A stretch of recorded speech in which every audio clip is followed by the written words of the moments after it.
Gothic architecture's energy of fixedness shows itself throughout the whole structure and decoration of Gothic work.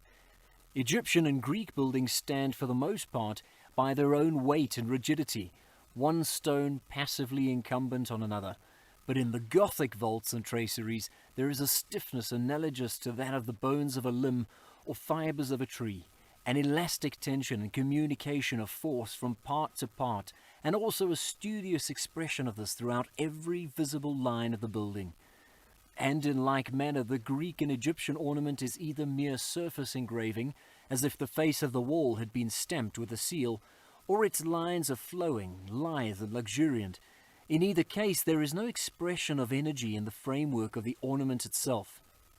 But the Gothic ornament stands out in prickly independence and frosty fortitude, jutting into crockets and freezing into pinnacles, here starting up into a monster,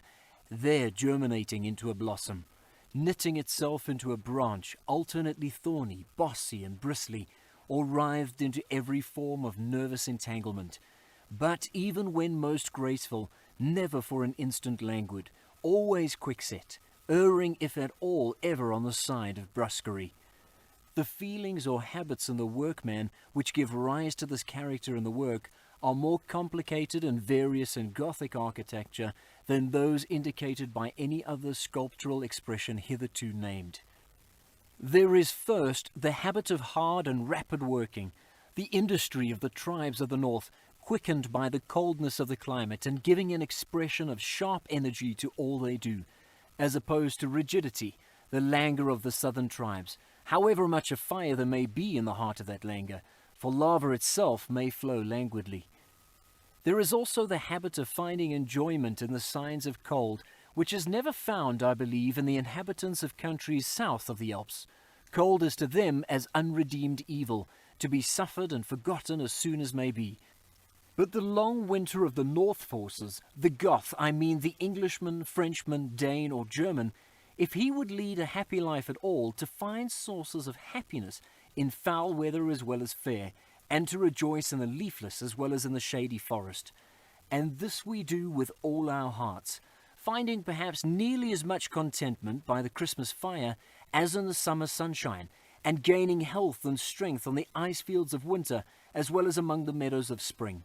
So that there is nothing adverse or painful to our feelings in the cramped and stiffened structure of vegetation checked by cold, and instead of seeking, like the southern sculptor, to express only the softness of leafage nourished in all tenderness and tempted into all luxuriance by warm winds and glowing rays, we find pleasure in dwelling upon the crabbed, perverse and morose animation of plants that have known little kindness from earth or heaven, but season after season have had their best efforts palsied by frost, their brightest buds buried under snow, and their goodliest limbs lopped by tempest.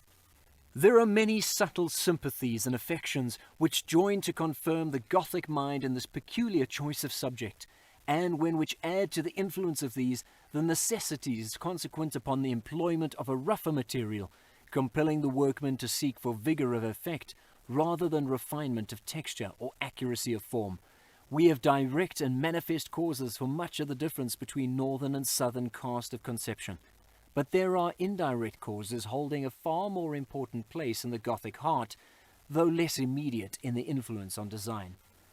Strength of will, independence of character, resoluteness of purpose, impatience with undue control, and that general tendency to set individual reason against authority, and the individual deed against destiny, which in the northern tribes has opposed itself throughout all ages to the languid submission found in the southern, are all more or less traceable in the rigid lines, vigorous and various masses, and daringly projecting an independent structure of the northern Gothic, while the opposite feelings are in like manner legible in the graceful and softly guided waves and wreathed bands in which southern decoration is constantly disposed, in its tendency to lose its independence, and fuse itself into the surface of the masses upon which it is traced, and in the expressions seen so often in the arrangement of those masses themselves, of an abandonment of strength to an inevitable necessity, or a listless repose.